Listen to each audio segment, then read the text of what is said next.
Okay. My name is Barbara Cipolla. I am with the Wyoming Room. And today is May 10th. It's about 1:30 in the afternoon. And I am with Mr. and Mrs. Charles Cook from Buffalo. Now, Mrs. Cook is filling out the release form. And Charles, do you go by Charles, Charlie, or My friends call me Charlie. Charlie? Okay. I've got a few friends that call me Chassell. Oh, all right. Okay. But Charlie is my, usually is what people Okay. call me. So, you had folks in Buffalo? No, ma'am. No. Okay. I'm going to let you start and tell me about your folks. Okay, my father came from a little town, I think was Davie, Nebraska, down the Lincoln, Omaha area. At about the turn of the century, around 1900, with his wife Hazel and two little girls, Lila and Bertha. And they came into Sheridan by train. They went across the street to what Dad referred to as a beanery, had something to eat, and then they walked down to where is Sheridan Commercial today. That was a hotel. Oh. And they got a room. Now Hazel was a sickly person, and got a room and went to bed. Dad came up here because, now his name was William Albert Cook, Okay. and he had a job building telegraph lines. Oh. And anyhow, I woke up the next morning and Hazel was dead. Oh, my goodness. So he made arrangements to take her back, and had family back there to take care of the girls. And he came back up to his job. And whenever he could, he would go back to Nebraska to visit his girls. Mm-hmm. And of course leave some money for their support. And the restaurant there that he would go to was family style, big Mm-hmm. table, and they just set the food on the table and you helped yourself. Okay. And this young waitress came through with a platter full of biscuits and tripped and spilt the biscuits all over him. Oh, geez. And this young waitress, you might say, made a hit with Dad. And he ended up marrying the lady. Oh, wow. And that was Ilma Irene Frank. Oh, boy. And they took the two little girls and came back to Sheridan, made their home here. Okay. And,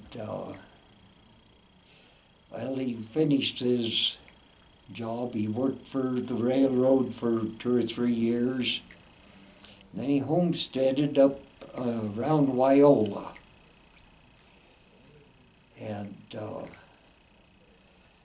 he made a lot of Indian friends through the years up there. But he, the winter of 1919 that was so bad, Oh, yeah.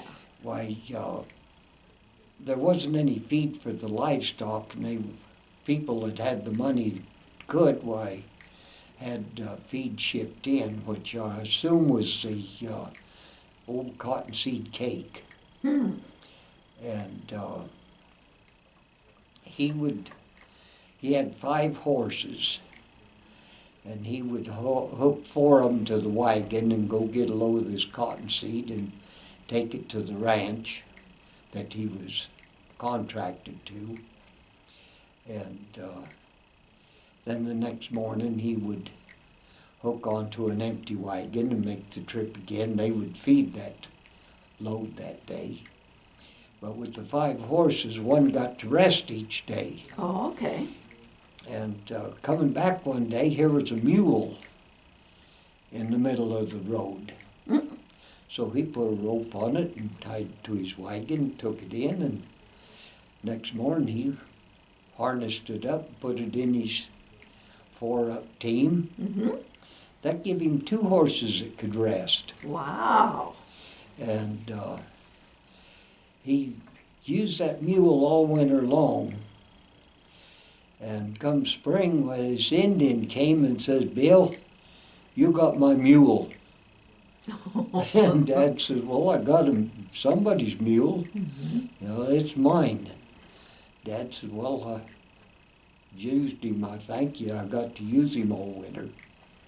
He said he knows that Indian put that mule out there on purpose because he knew that Dad would feed him and work him. And if the Indian kept him, he'd have starved to death because he didn't have any feed. Oh, sure, sure. And so he, in his spare time, was working on his cabin. He was sleeping in a tent. And he got his cabin built, and Mom and 2 girls moved up there. And they tell the story of Mom had to come to Sheridan and for several days. And the girls was going to school there at Wyola, and they wanted a chocolate pie. And Dad says, "Well, I'll make you chocolate pie." So he made the crust, and he forgot to prick the bottom of the... Oh, okay. And of course it bulged up. Mm-hmm. Oh, they cried, "You ruined our pie." And he says, "Oh no, this is the way I always do it." And he took it out and turned it over and set it in a bowl. Mm-hmm. And filled it full of chocolate pudding. And they was tickled to death the way Dad made pie. Yeah. So, but there was, I heard Lila and Bertha talk about Indian kids going to schools that they'd disappear, and teacher go looking, and they was sitting on the floor. Oh. And they hadn't got the way of the white man yet. Yeah. And they didn't want to sit in chairs. Oh, okay. And so they was sitting on the floor. They hadn't quite disappeared then, Yeah. huh? So how far was Wyola to Sheridan? Oh, Is that, well, I don't know what that is up there. is that 50-some miles probably, or? It's what, 20 miles to Ranchester, Yeah. and I don't know, it's probably 40, 30, Okay. 30, between 30 and 40 37 miles, miles. something like that. 37 miles, okay. All righty, thank you. That, anyway, he, in the early 20s, there's a fellow by the name of McPherson. I looked up a lot of this at the Wyoming Room. Was putting the railroad from Midwest, or from Casper to Miles City. And they called it the North-South Railroad. Mm-hmm. And he went broke before he got that. They had track laid from Casper to Midwest. And they was ready to lay track from, they had about 40 miles out of Miles City coming this way that they was Oh. ready to lay. Okay. And you go out Highway 14 and up Murphy Gulch, there's still places that hillsides are cut through, and where they was going to make this railroad. Uh-huh. And I think there were some trestles built too. I took some pictures of it, gave a Oh. talk on that one time. Wow. And but anyhow, Dad, by that time, he had about 30 head of horses. And he had a contract down towards Burney on that north-south railroad. Okay. And he found out that McPherson was going to fold and go under. And he told Mother she was cooking for the crew. Oh. And he says, don't say anything. He found out about it and nobody had got the words yet. Mm-hmm. And he told Mother, he said, don't say anything. He says, I'm going to Sheridan to get a hold of McPherson. Mm-hmm. And he had a big thoroughbred gelding. And he jumped on that horse, and it's probably right at 60 miles. Mm-hmm. And a big thoroughbred, he said, hit a high trot, and they went to Sheridan. Ah. And he got a hold of McPherson and got his money. And fed the horse up, and all he was getting the money, and turned around and headed back. And by the time he got back, the word was out. Oh. And his men was all up in the air about what they were going to do. And Dad rode in, and he says, would one of you fellas take care of my horse for me? He says, I'm tired and I'm hungry. Mm-hmm. And he says, let's go sit down in the cook tent and have a cup of coffee and something to eat. And so they went in and sat down, and he reached inside of his bib and pulled out this canvas bag, opened it up, and had a stack of bills. Oh, wow. And he started counting out everybody's money. Whoa. And so he says, I'd appreciate if you fellas would help me load the cook stove and fold the tents as we're breaking camp. Mm-hmm. And some of them jumped in there and helped him Mm-hmm. load the wagons, and some of them he wanted to know what he's going to do with all of his horses, and he said, well, I'm going to have to get rid of them. Mm-hmm. So some of them made a deal for some of the horses, and so they was headed to a sheep outfit up in Montana. Oh. I heard they could freight wool up there. Okay. And so he got rid of some of his horses and had a bunch of happy men, Yeah. and got his camp loaded, and they came back to Sheridan. Oh, boy. And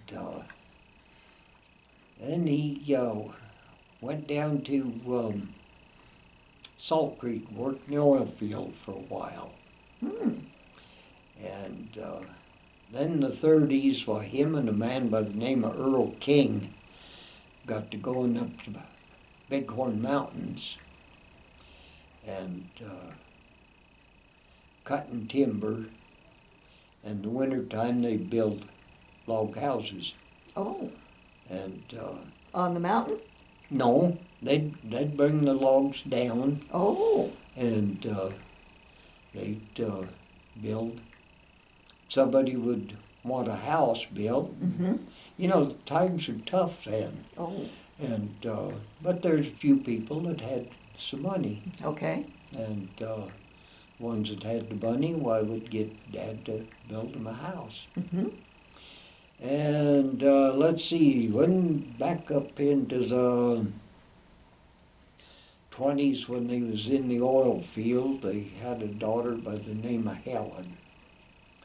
And at 4 years old, she died of diphtheria. Ooh. And had another daughter by the name of Esther. And Esther and Then I think it was about 25 that Sister Dorothy was born. And a couple of years after that, Brother Bill.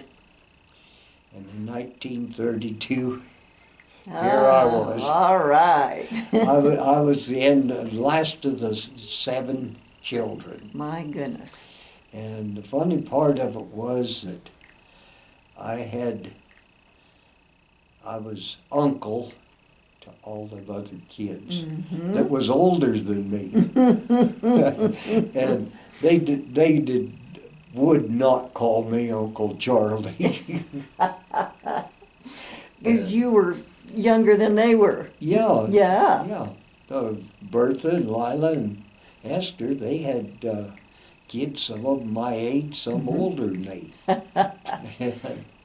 But they wouldn't, anymore, they call me Uncle Charlie, but boy, then when we was little kids, why, they wouldn't call me Uncle Charlie. But then in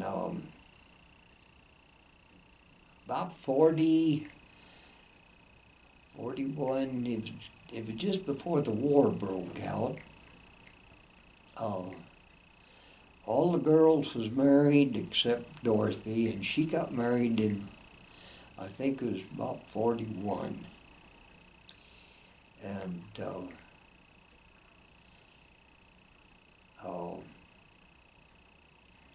now I drew a blank here. Okay. But Brother Bill, he was the book man. He loved his books, and he joined the Air Force. And when he got out, he went to college in Spokane, and he happened to get a room with the president of the old National Bank of Spokane. And he gave him a part-time job at the bank, and he fell in love with that banking. Oh, and boy. He spent several years there, and then he went to Denver, and First National Bank of Denver, and the First National of Denver opened up branch banks all around those little suburbs. Okay. And that was Brother Bill's job, was to open them. And he retired from them, and he ended up getting cancer and died. That's too bad. But in the early 40s, Dad got word there was a couple of rich brothers from back east came out here, and one of them bought the Barvey Ranch up in Montana. Barvey, yeah. And he wanted to tear down all them old buildings and build new ones. And he hired Dad to do that. Oh, boy. And Dad spent several years of building log buildings up there. And of course, I went up there probably 9 years old when the first time I went up there. Okay. And building was not my thing. But I had to help him, and I did help him. I worked hard helping him. You were the But gopher? whenever I got a chance, I was down at the trail watching the old cowboy breaking horses. Oh. And there was 3 old cowboys, Ray Tressler, Judd Walker, and Joe Burt. Now, Joe was the rough string rider, and they would, every chance I got, I was down there with him. Explain what a rough stock rider is. That's the man that when they would run the big cavy, the horses that nobody else could ride, why, the rough stock rider got them. Oh, okay, okay. And he rode all the bad horses. Okay. And he was always, they raised, I think at one time they had something like 9 studs Ooh. there at that place. They raised a lot of horses. Mm-hmm. And that was the beginning of the Quarter Horse Association, kind of. Oh. And they was promoting the quarter horses. And like I say, I was there watching him and asking silly questions, and there was one weekend, Dad would work from Monday to Saturday noon, Okay. and Saturday noon he would clean up and come to Sheridan and get, supplies for Mom, what she needed for the week, and buy groceries, get his tools sharpened. As there was no electricity out there, it was all handwork. Sure. And things he needed to do in town. Mm-hmm. And so this once I says, could I stay here this weekend and watch Joe? And he said, well, I'll see if it's all right with Joe. And Joe said, yeah, that's fine. He says, I like to have Charlie around, that's fine. So Dad went down and I got to stay. Oh, boy. And that night, why, after supper, why, somebody says, well, to go down to the country nightclub and dance. Well, Ray had a beat-up old truck, and so they cleaned up, and what we gonna do with Charlie? Well, we got to take him. And so the 4 of us in the front end of that old pickup, and down the road we bounced, and country nightclub out here north of Sheridan. Mm-hmm. And I got an education. Oh. And we went in there, and the first thing off, I'd never seen anything like that in my life. All these bright lights and these people out there on the floor, music going and dancing. We never done that. Oh. And Okay. I'd never seen anything like it. Mm. And I'm standing there bug-eyed. And there was a big hand landing on my shoulder, and I followed it up, and it was Judd. He said, little cowboy, you're in the house, and there's ladies present. You take your hat off. Oh. And I looked, and all 3 of them stand there, hats like this. Uh-huh. Boy, I had no straw hat on. Tear like torn apart, getting it off my head, because I want to be like them. Yeah? And somebody pointed out there was a booth back there. We were back. They ordered drinks, the soda pop for me, and some of the ladies would come get me and got me out there dancing. And, Oh, gosh. I was just living it up. And, Dad wasn't happy when he heard about it. Oh. And the next weekend I says, can I stay and watch Joe? And he says, no. You go with me. So Monday morning we come back, and the boys was to say, Charlie, you should have been with us. All the girls was asking, where's Charlie, where's Charlie? Dad stood up and he says, yes. And last Sunday the preacher was asking, where's Charlie? Mm. And he was carousing around with you drunks. Oh, gosh. He done it all in good humor, but Mm-hmm. Dad was very soft spoken, and he was a happy person, Oh, good. and he done a lot of log work down in that Bernie area, Uh-huh. and he made a lot of Indian friends, Ah. and he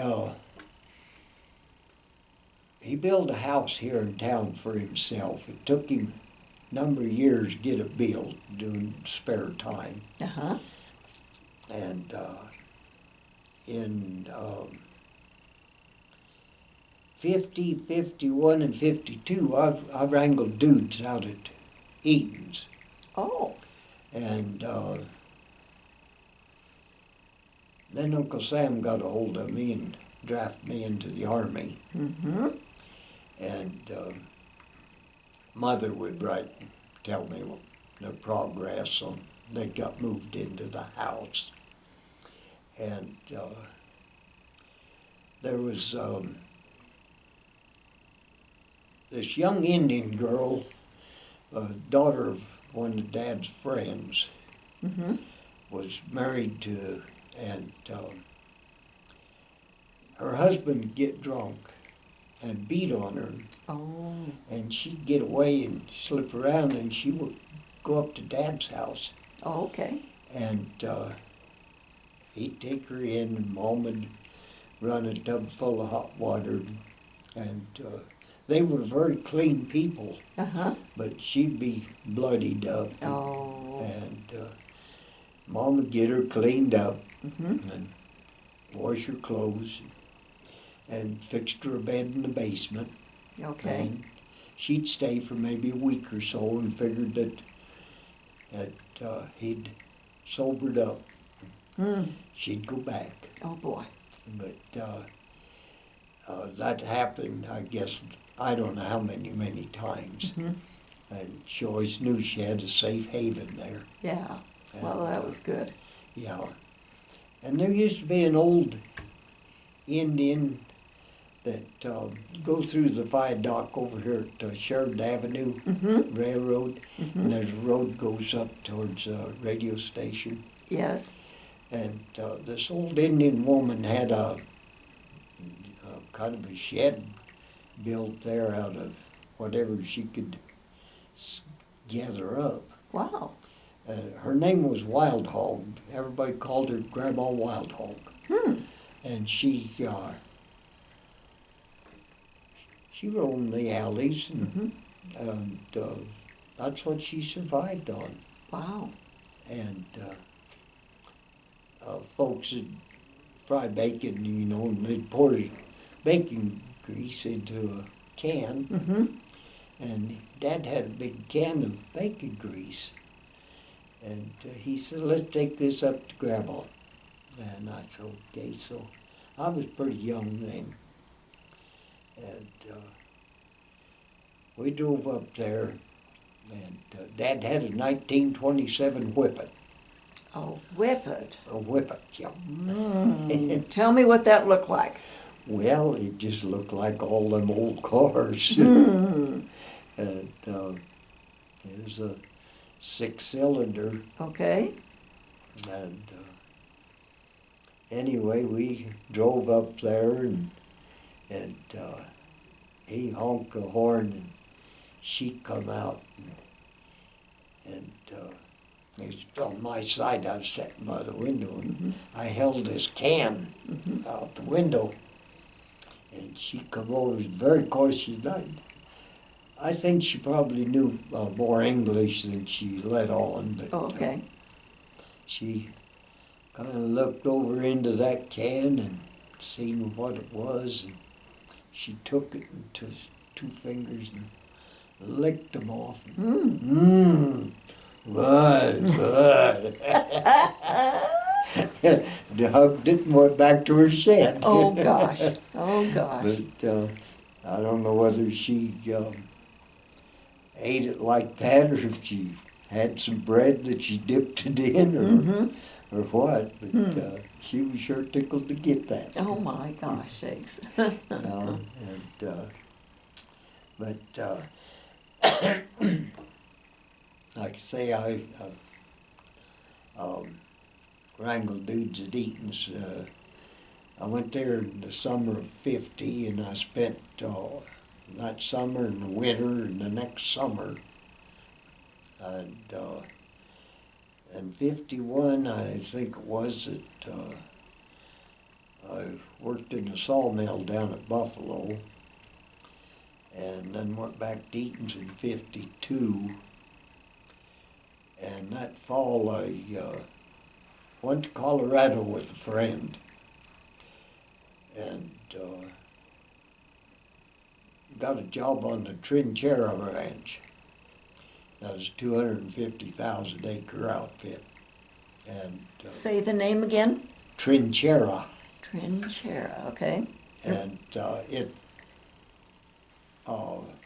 they had made the main gather, but they put me in a cow camp on the mountain to pick up strays. Okay. And the reason they was strays is because they was wild. Oh. And of course I was 10 foot tall and bulletproof, and just having the time of my life. Chasing wild cattle and roping them. And then I was long November, December way. I come riding in, and I see a light on in my camp, and somebody going in and out the door, and pickup sitting there. And it was dark when I got there, of course. Mm-hmm. And I rode up, and it was the cowboys. He says, throw your saddle in the back end of the pickup, turn your horse out in the big pasture. You don't need him anymore. I got your bedroll and everything. And he read it off, and he says, get in the truck, we're leaving. Oh. And I done what he told me and got in the truck. He says, there's some sandwiches there in that cooler, and he says, a couple of bottles of beer. He says, help yourself. That's your supper. And I said, what in the world's going on? Mm-hmm. Got a phone call from your mother this morning. You're being drafted. Oh my gosh. And he says, I've got just time enough. I got your tickets, bus tickets to Sheridan, Wyoming. Oh. And so he says, I'll bundle up your saddle and stuff and mail it up to your mother. He says, you just take your very belongings and I'll get a check for you. And so I got in there, got on the bus, had a layover in Cheyenne. Mm. And there wasn't anybody in that bus depot. Oh, jeez. And I had, I don't know, several hours that I had to wait. Mm-hmm.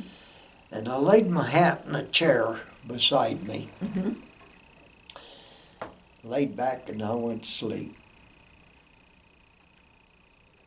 And people started coming in for the bus, and I never opened my eyes. I heard all this commotion. The first thing I thought of was my hat. Mm-hmm. And I reached over there to grab my hat, and I grabbed a woman. Oh, she grabbed my hand. She says, I put your hat on your lap. That was so embarrassing. Oh, I bet. Yeah. And anyway, I went in the Army and ended up in Okinawa. Oh. Spent a year and a half there. they had me in the um, foot soldier. I was in a 29th RCT, that's Regimental Combat Team. Oh, okay. And I heard that the service company needed truck drivers. And I went over and talked to them, and they said, yeah, we need truck drivers bad. He said, you can get transferred, we'll take you. Mm-hmm. So I went back, and the company commander and where I was at was, his name was Barr, B-A-R-R. Okay. And he was a ranch man he'd raised on a ranch up in Montana. And I went in and I says, Captain Barr, where I come from, we have horses to carry the load, not man. Mm-hmm. And I says, these boys up here's got trucks that carry the load. They give me a job if you'll let me go up there. He says, I understand what you're saying, Cole. He says, I'll sign your release. Wow. So I went up there as a truck driver, and in 2 months, here come Captain Barr, and he says, Cook, you had a good idea. And he took over as company commander of the service Oh. company. Wow. And so then they give me a training in explosives. Ooh. And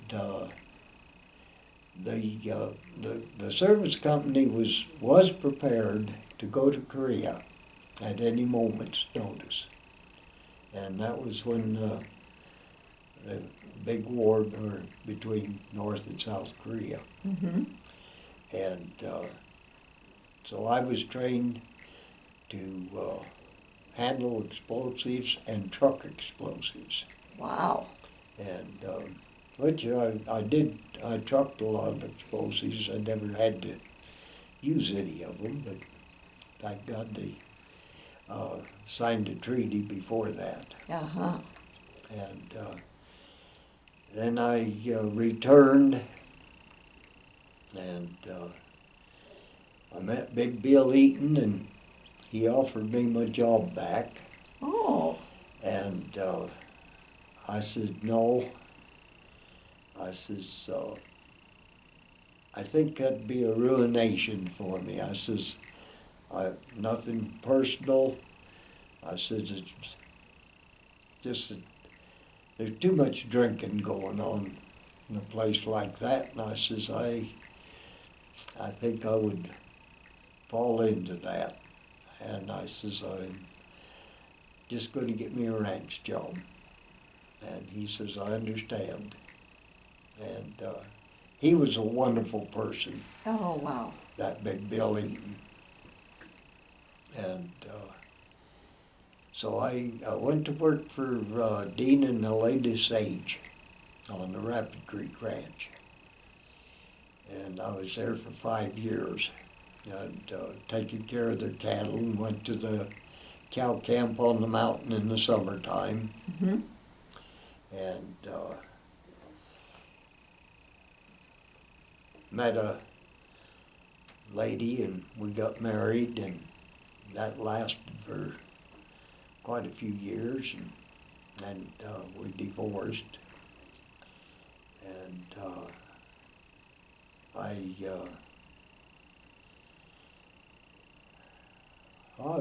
I was bachelor for right at 20 years then. Oh. And then Sweet Sue came along. Mm-hmm. And we got married, and we've been married for about 17 years now. Oh, good for you guys. Just, she done a lot of packing on the mountain, taking pack trips, tourist dudes, and camping. And I worked for Sparrow Wigwam packing for 5 years, and I've Oh. worked for Paradise Guest Ranch, packing and driving mules and so on, and just I've had a good, wonderful life. Well, you worked in some great, beautiful places. Yes, I had lots of wonderful people have crossed my trail, and I just oh, I have to tell you one about one of Dad's Indian friends. Oh, okay. um, I went to work down at Bernie, Montana for a rancher, and Bernie, there was the Bernie Cash Store and the Bernie Ranch Store. Okay. The ranch store was owned by the ranchers, and Donna, my first wife, and I stopped there, and I started up on the porch, and this big Indian was standing there. Hmm. And I stepped to one side and started up, and he stepped in front of me.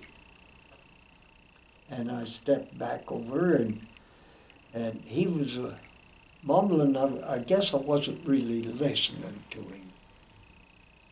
And I stepped back over, and he stepped in front of me. And I heard him say, "Bill Cook." And I stopped and looked at him. He says, "You, Bill Cook, boy." Oh, I says, "Yeah." And he gave me his name. And I recognized him then. oh my gosh. And when I was leaving to go to the Army, Dad was down in the burning country. Uh-huh. And I went down there the one night to tell him goodbye, that I was leaving. Okay. And this Indian was there then. Ah. And anyway, I shook hands with him, Mm-hmm. and I turned and I says, "This is my wife, Donna." Mm-hmm. And he took 2 steps back and took his hand and wiped it on his pant leg and took 2 steps forward. "How you do?" And I always thought he made sure that hand was clean before he shook hands with my wife. Oh. But yeah, while I worked down there, I made a lot of good friends with some of the Indians Mm-hmm. down there. But like I say, I've had a good run. Yeah. Yeah. And, So, how did you meet Sue? the man that was shoeing horses for me was the same one that was shoeing horses for Sue and her husband. Oh, okay. And they was planning a big pack trip. And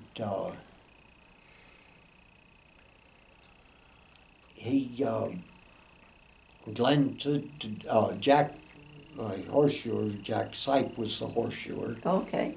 and Glenn says, "Jack, I need a camp cook." And Jack says, "Call Charlie. He might go with you." So Glenn called me, and I said, "Yeah, I'll go with you." And so I went with them, and I met Sue Oh, okay. on that trip. And of course, say she was married to Glenn, and they wanted me to, maybe at a horse sale or Mm-hmm. someplace or another, and just always just speaking. Uh-huh. And then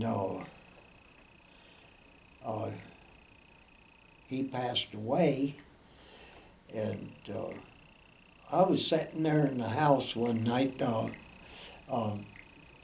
lady by the name of Deb Sustrich and I started a cowboy poetry association Oh, here in Sheridan, and we was having a Christmas dinner. And I thought, gosh, I need to try and find a nice lady to go to dinner with me. mm-hmm. And I thought of Sue over there in Buffalo. And I had a little place out here on Highway 14. Okay. And so I gave her a call and told her what was happening.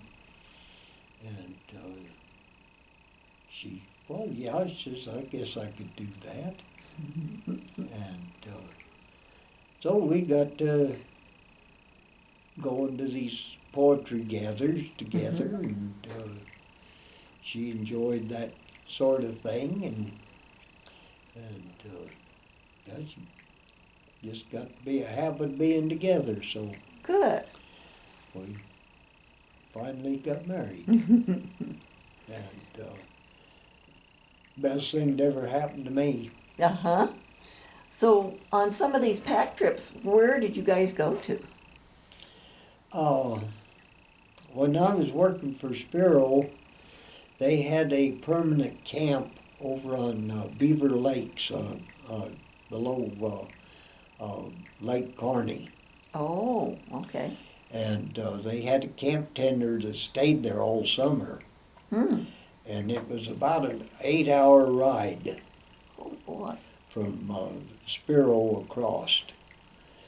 And we'd ride out there and stop, and we'd have a packed lunch and then ride on in and spend a few days. And or if they wanted to ride and see country, or if they wanted to go fishing or whatever. Okay. These were paying guests? Yes, Okay. yes. And there again, met some wonderful people. Mm-hmm. And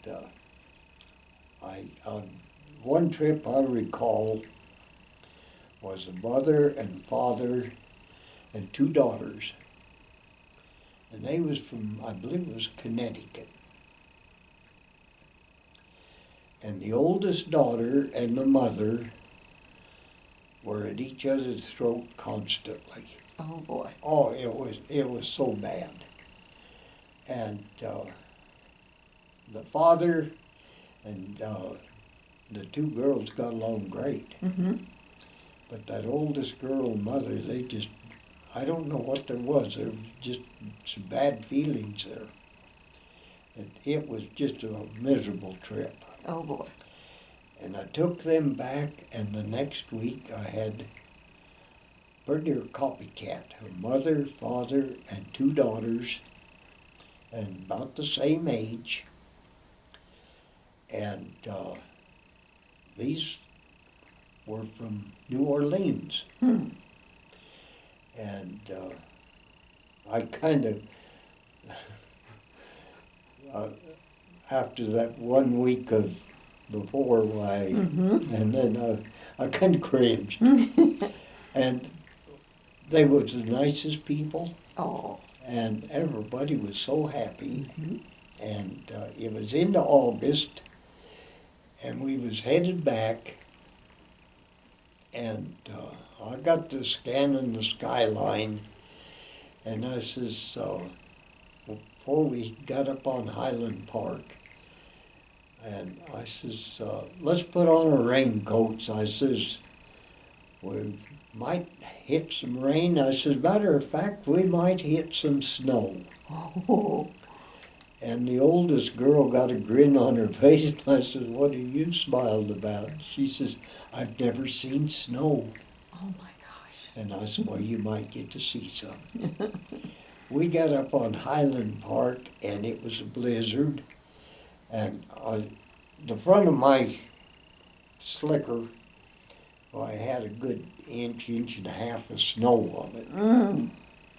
And we dropped off the other side and got down in the shelter, and I jumped off my horse and walked back, and the youngest girl, she was a chattering, and I just pulled her off her, reached up and grabbed her and pulled her off her horse, and her gloves was soaking wet. Oh, dear. And I jerked them off of her, and luckily her slicker was too big, and I pulled them down over her hands, and I said, let's walk.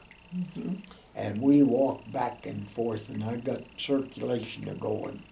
Mm-hmm. Got her warmed up, and picked her up and throwed her back up on the horse. And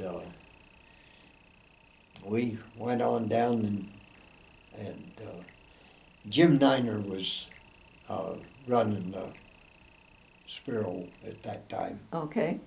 And here come Jim, and he says, I thought you might be having some trouble. I thought maybe I could help you. And I said, well, we're getting closer to home. I said, I appreciate it. And he happened to have a pair of extra gloves. Oh, good. And put them on. They was way too big, but he put them on that little girl. Mm-hmm.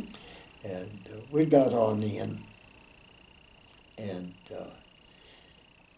there was no whimpering or whining or nothing, you know, and they was such good sports. Oh, good. And I went to the cook and I says, would you build a cupcake or something for each one of them? I says, they're just wonderful people. And so she did. Oh. And I went to the oldest girl and I says, well, you've seen snow, what do you think? Well, a little bit would have been all right. But yeah, we've meet some wonderful people. Mm-hmm. And just, it's been a good run. Yes, yes. So, do you still keep in contact with some of those guests? You know, here a few years ago, there was a family wanted to go on a trip, and they called and asked if I couldn't come. And, Oh. And so I did. Mm-hmm. And then there was another family that got, this little girl was, she probably 6 years old. Mm-hmm. And we got caught out in a hailstorm. Oh. And I rode up alongside of her, and we didn't have, I mean, it hit all at once. We didn't have time to get, we got under some trees, and I put my coat around her Mm-hmm. and protected her. And she was, like I say, she's about 6 years old then. Uh-huh. And she was a teenager, and she wanted to see Charlie. And so I went up and visited with them. Oh, good. Good. And, yeah, there was one girl that was a dude at Teepee when Fordyce had it. Oh, okay. And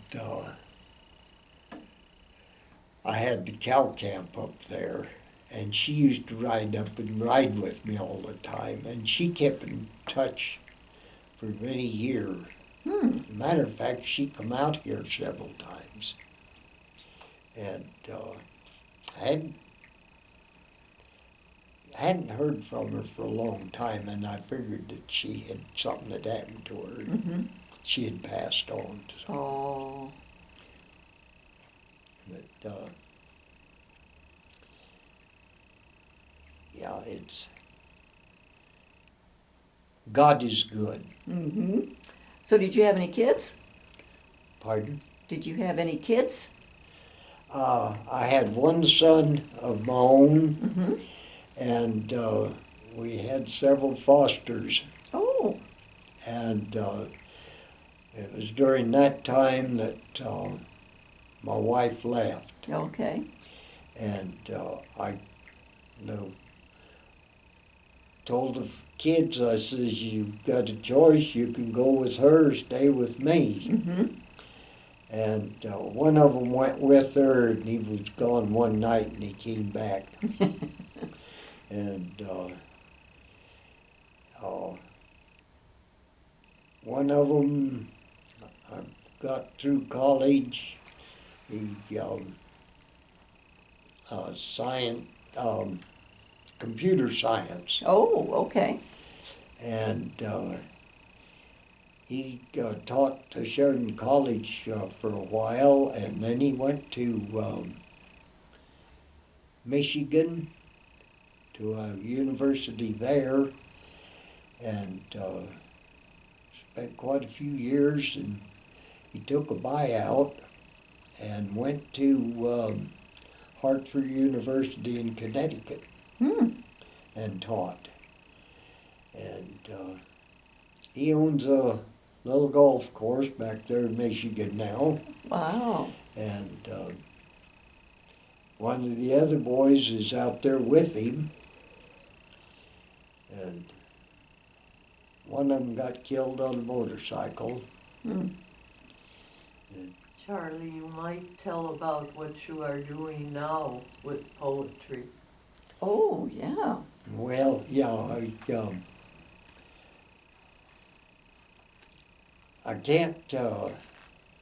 can't read anymore. Mm-hmm. My eyes have gone bad, and so if I get some ideas, why Mm-hmm. I get Sue to jot them down. Sometimes I come up with something, and sometimes I don't. Okay. Okay. We go to nursing homes over there in Buffalo.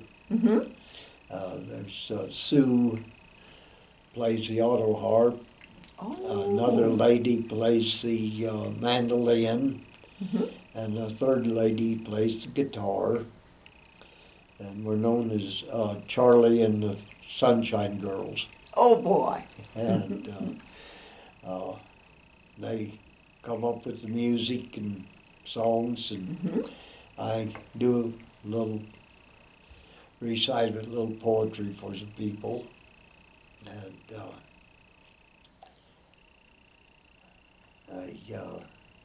I did publish a book called Good Dogs, Good Horses, and Good Women. Oh, okay.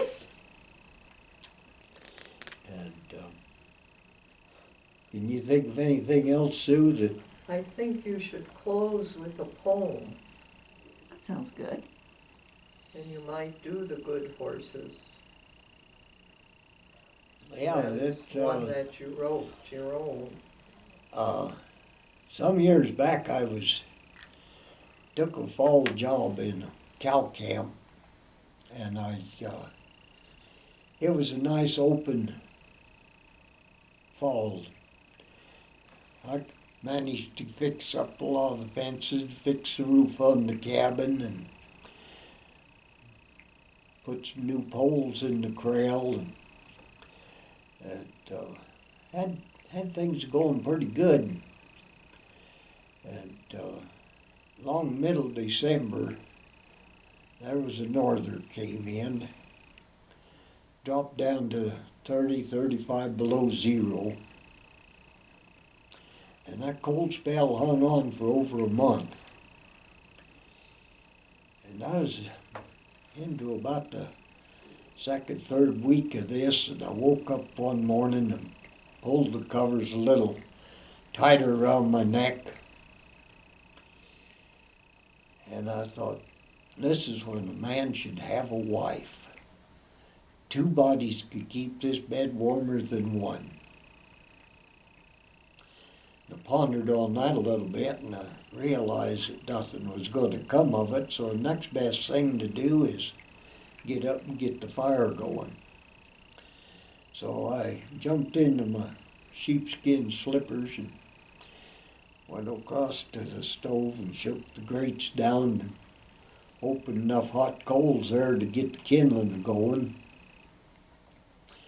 And when I bent over to pick up a handful of kindling wood, my trap door and my long handles fell open, and the old dog stuck his nose in.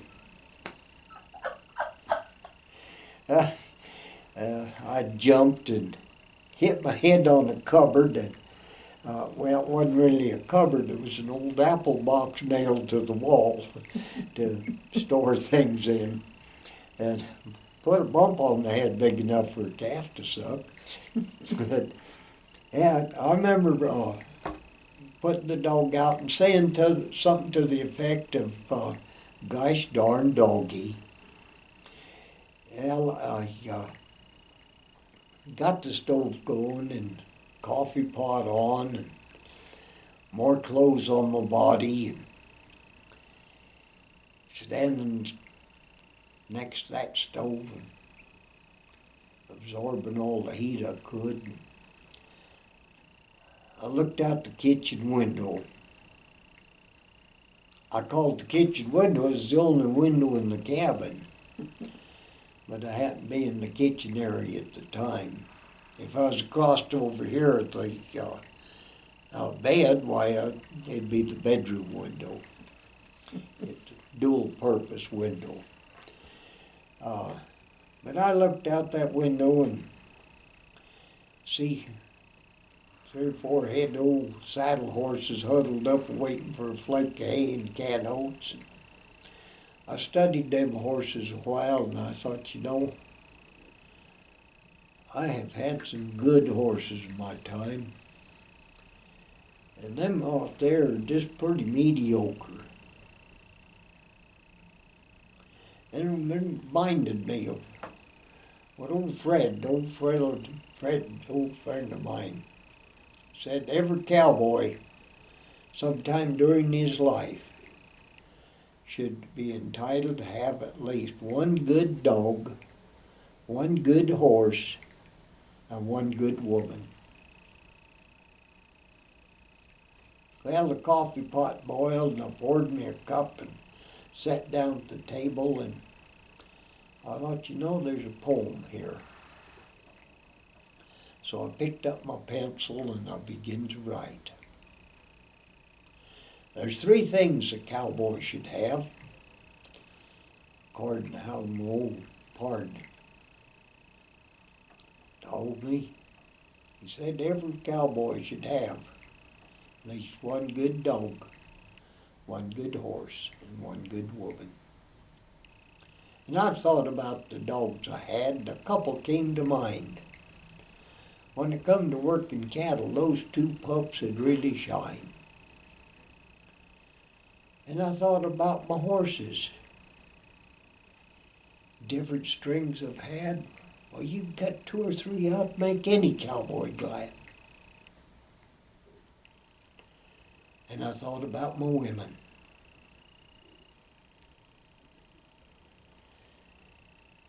And I thought about my women.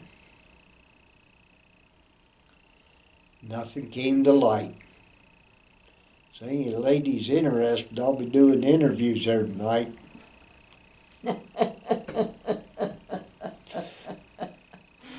Oh, that's great. Great. Oh, That was the title of my book. okay. Good dogs, good horses, and good women. Anything else you want to Well, add? that just about covers a Okay. lifetime of good things. I think it's a wonderful life. Thank you very much. Well, glad to do it. Lucrative leather business at Oh, one time. Yes, I made this vest about 25, 30 years ago. This is horsehide. okay. And the buttons, I got to zoom in on those. Everybody well, a lot of people say I could be put in jail for defacing coins. Those are Indian head nickels. Yes, Indian head nickels. Wow. Pretty cool. but I haven't got put in jail yet. So. No. But Chinks was very popular. Uh, What are chinks? that Shaps that come just below your knees, Okay. Okay. and all the dude wranglers wanted a pair of Chinks, Okay. and I made them for a lot of dudes, and a lot of dude wranglers. Okay. And Okay. some of them were, of course, leather is more expensive now, but some was, $150 and on up to 800. Oh boy. And I made some for donation for rodeo queens, and Okay. just Did you have a certain business name, or was it just Charlie Cook? yeah, it was Charlie's place. Charlie's Place. Yeah. Everybody say, "We'll go out to Charlie's place. He can fix it." Okay. Yeah, I repaired a lot of saddles and made saddles. If I had a problem, I could go to Don King, Okay. Bob Butler, Donnie Butler, Bob Douglas. Mm-hmm. They was all very, very helpful. Oh, good. They were the professionals that was willing to give me good ideas. Mm-hmm. Mm-hmm. They just